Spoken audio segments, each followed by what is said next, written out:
This is the Next Level Racing GT Racer and it's their entry-level full-size sim racing rig. Coming at $400 this rig includes all the essentials you need for sim racing: cockpit frame with pedal tray, fully reclining seat with seat sliders, shifter and handbrake mount, as well as a butt kicker mount. Over the past month I've been testing this rig to answer the main question: is it worth the money and does it actually elevate your racing to the next level? Before starting, I wanna thank Next Level Racing for providing me this rig for the review, however this won't affect my opinion of this product. Assembling this rig was one of the easiest things I've ever done. The user's manual has step-by-step instructions that, I'm not gonna lie, reminded me a lot of my childhood and building Legos, just this time I was building some adult Legos. Everything was very well packaged, all the bolts, all the washers and parts were labeled in the manual, which was very helpful as there were quite a lot of them. This rig only took me 2 hours to build, which was less than it took me to assemble some of the products I have from Camus. The frame is made from metal tubing and is designed for GT style racing. The wheel mounting plate is pretty big and supports the majority of the big brand sim racing wheels that are up to 30 Nm in power. My current wheel, the Camus C5, wasn't on the supported wheel list, but I had absolutely no problem fitting it, as the mounting plate had plenty of holes. On finding a good position, it always felt like the wheel was a little bit too far away from me and my arms were almost fully extending at points, which isn't an ideal position for your arms to be at. Although I'm not going to put full blame onto the rig, as the C5 is a very compact wheel and the wheel rim is much closer to the mounting plate than it is in comparison to other wheelbases.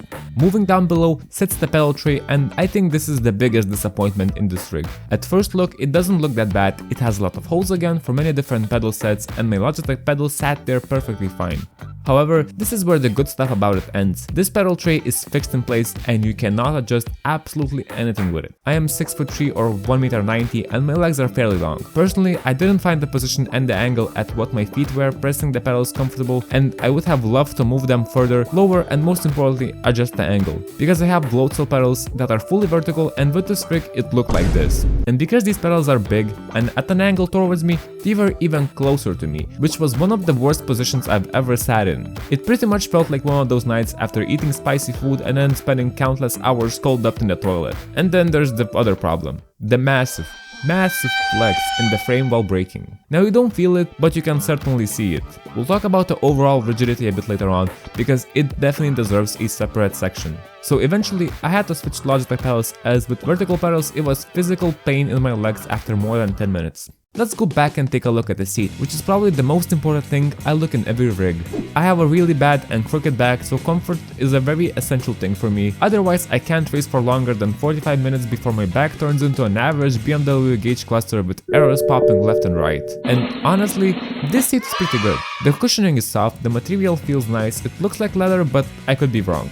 The lumbar and shoulder support is amazing, although I would love the shoulder support to be a bit wider, but I think it's just me with my wide shoulders. The only thing it does bad is that these side supports get in the way with the shifting hand. The seat does recline a lot by pushing on this lever, but it also has seat sliders, and this definitely surprised me a lot because it felt very solid and almost like from an actual car. At the back below the seat there is a butt kicker mount, but I don't own one, so I wasn't able to test it out. However, this seat has a lot of flaws. Firstly, quality control. It doesn't look too bad from far away, but once you begin to go more in depth I notice a lot of little things. Stitching is nice, but just days after using this rig it began to fall apart, and after a month there are a lot of random stitches just sticking out in the open. Another thing, at the back of the seat there are these two little holes, and inside of them is a plastic housing. The right one has a gap between the plastics in the front, and on the left side there's one in the back. Again, little things, but they see a lot. On one side of the seat, random wrinkles began appearing. In the cushioning, in some places it feels like there is some random cardboard sticking out, and after spending some time sitting in the seat and then standing up, it doesn't look very nice. The seat recliner sometimes gets completely stuck and the seat doesn't recline anymore. The seat does flex a lot and makes squeaky noises. And cherry on top, the seat is not aligned straight, and I only noticed that after a month. The base of the seat is at an angle to the left and the backrest is at an angle to the right. The seat came already attached to the slider, so you cannot blame me for that. And this wasn't good for my back, which explained a lot of the discomfort I was having while using it. I've noticed that I was comfortable for 2 to 3 hours per stint, and midway through the stint, my lower back would begin to suffer from pain. The seat has no lower back support, but placing small pillow there did make it a bit better. And personally, the thigh support was too short for my legs, which added up to my muscles getting tired at the same time with my back.